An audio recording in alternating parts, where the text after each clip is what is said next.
టాలీవుడ్లోని పెద్దలంతా దాదాపు ఆంధ్రప్రదేశ్ ప్రాంతానికి చెందినవారే.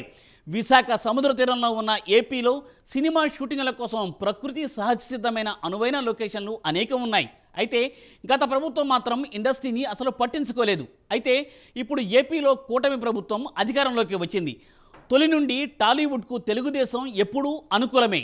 ఇప్పుడు జనసేన కూడా కూటమిలో భాగస్వామి కావడం, సాక్షాత్తు సినిమా రంగానికే చెందిన అధినేత పవన్ కళ్యాణ్ డిప్యూటీ ముఖ్యమంత్రిగా ఉండడం, సినిమాటోగ్రఫీ మంత్రిత్వ శాఖ కూడా జనసేనకే దక్కడం చూస్తుంటే ఏపీలో టాలీవుడ్కు మంచి రోజులు వచ్చాయని చెప్పచ్చా?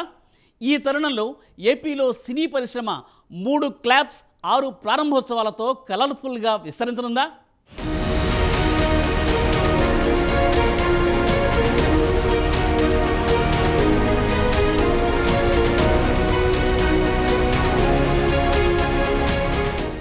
ఏపీలో సినీ ఇండస్ట్రీ విస్తరిస్తుందా అంటే అవునన్న సమాధానమే వినిపిస్తోంది.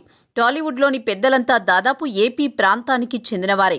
అయితే రాష్ట్ర విభజన తర్వాత సినీ ఇండస్ట్రీ అటు హైదరాబాద్తో పాటే ఏపీలో కూడా విస్తరిస్తుందని అందరూ భావించారు. అయితే జగన్ హయాంలో మాత్రం అందుకు స్పీడ్ బ్రేకులు పడ్డాయి. అయితే ఇప్పుడు కూటమి ప్రభుత్వం రావడంతో మళ్లీ ఆశలు చిగురిస్తున్నాయి. ఏపీ సినిమాటోగ్రఫీ మంత్రిగా కందుల దుర్గేష్ నేడు పదవి బాధ్యతలు చేపట్టిన సందర్భంలో కీలక వ్యాఖ్యలు చేశారు. కోనసీమ ప్రాంతాన్ని అద్భుతంగా అభివృద్ధి చేసి సినిమా షూటింగ్లకు అనువుగా తీర్చిదిద్దుతామని చెప్పారు. ఏపీలో సినిమా స్టూడియోల నిర్మాణానికి టాలీవుడ్ నిర్మాతలు ముందుకు రావాలని పిలుపునిచ్చారు. రాష్ట్ర ప్రభుత్వం నుంచి చిత్ర పరిశ్రమకు సంపూర్ణ సహకారం ఉంటుందని, సినీ ఇండస్ట్రీ పెద్దలతో చర్చలు చేపట్టి భవిష్యత్తు కార్యాచరణను నిర్ణయిస్తామని తెలిపారు. సినీ రంగానికి ఊతమిచ్చేలా తమ చర్యలు ఉంటాయని, అవసరమైన సౌకర్యాలు కల్పిస్తామని స్పష్టం చేశారు. సినిమా షూటింగ్లకి అనువుగా ఉండేటువంటి ప్రాంతాన్ని సినిమాలకి షూటింగ్లు ఇవ్వడం మాత్రమే కాకుండా ఇక్కడ కూడా ఇన్ఫ్రాస్ట్రక్చర్ డెవలప్ చేయాల్సిన అవసరం ఉంది. దాని ద్వారా చాలామందికి ఉపాధి కల్పించగలుగుతాం, ఆదాయాన్ని పెంపొందించుకోగలుగుతాం. కనుక తెలంగాణలో లాగే ఇక్కడ కూడా స్టూడియోలు నిర్మించాల్సిందిగా, ఇతర ఇన్ఫ్రాస్ట్రక్చర్ సినిమాకు సంబంధించి ఏర్పరచుకోవాల్సిందిగా నిర్మాతలను కూడా మేము ఆహ్వానం పలుకుతూ ఉన్నాం.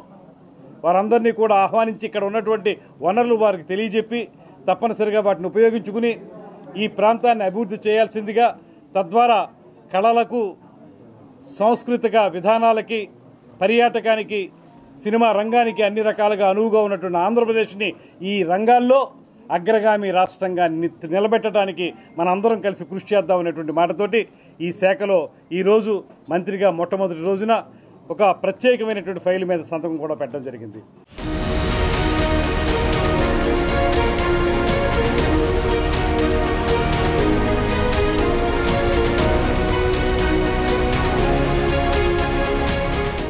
జగన్ హయాంలో సినీ ఇండస్ట్రీకి జరిగిన మేలు సున్నా. టాలీవుడ్ అంటేనే జగన్ రగిలిపోయేవారు. సినీ పెద్దలు చాలామంది టీడీపీకి అనుకూలంగా ఉన్నారన్న కక్షో ఏమో గానీ జగన్ మాత్రం సినీ ఇండస్ట్రీని ఏపీలో విస్తరించేందుకు ఎటువంటి కార్యక్రమాలను చేపట్టలేదు. మేలు చేయలేదు సరికదా, కీడు చేసేందుకు మాత్రం ముందుకొచ్చారు. టికెట్ రేట్లు తగ్గించడం లాంటి కక్షపూరిత నిర్ణయాలతో దెబ్బ కొట్టాలని చూశారు. ఏపీలో సినిమా పరిశ్రమను విస్తరించే అవకాశం ఉన్నా జగన్ పట్టించుకోలేదు. అయితే ఇప్పుడు కూటమి ప్రభుత్వంలో ఇండస్ట్రీకి మేలు జరుగుతుందని టాలీవుడ్ ప్రముఖులు భావిస్తున్నారు.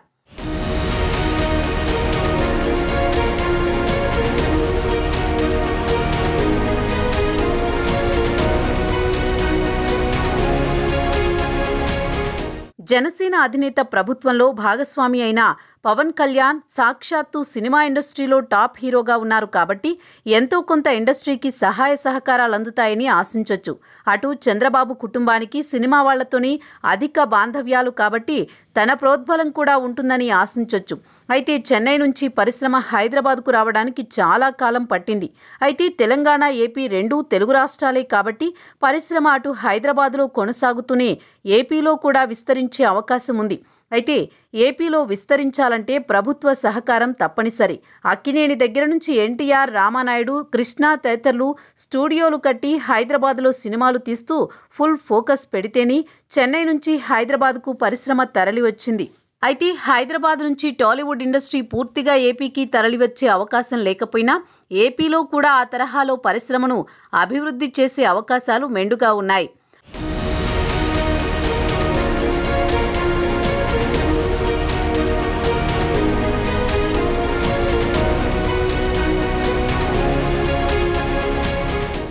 ఆంధ్రప్రదేశ్లో ప్రస్తుతానికైతే ఇన్ఫ్రా సరిపడా లేదు.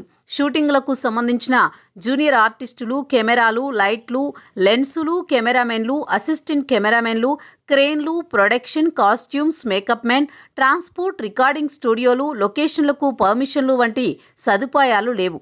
సినిమా షూటింగ్ కావడంతోనే సినిమా పూర్తయిపోదు. కొన్ని వేల మంది పనిచేసే పోస్ట్ ప్రొడక్షన్కు సంబంధించిన editing, dubbing, music, RR, DI, CG స్టూడియోలు లేవు. Censor, scripts writers, censor board, publicity ఇవన్నీ సమకూరాలంటే ప్రభుత్వం పూనుకుంటేనే సాధ్యం. వీటన్నింటినీ ఏర్పాటు చేయడం వలన లక్షల మందికి ప్రత్యక్షంగా, పరోక్షంగా ఉపాధి దక్కడమే కాదు, ప్రభుత్వానికి కూడా ఆదాయం సమకూరుతుంది. ఒక మంచి బృహత్ ప్రణాళికతో, చిత్తశుద్ధితో పనిచేస్తే, రాయితీలు ఇస్తే ఈ 5 ఏళ్లలో సినిమా పరిశ్రమను అభివృద్ధి చేయవచ్చు. చూడాలి మరి కూటమి సర్కార్ ఏపీలో సినీ పరిశ్రమను విస్తరించేందుకు ఎలాంటి ప్రణాళికలతో ముందుకెళుతుందో అన్నది.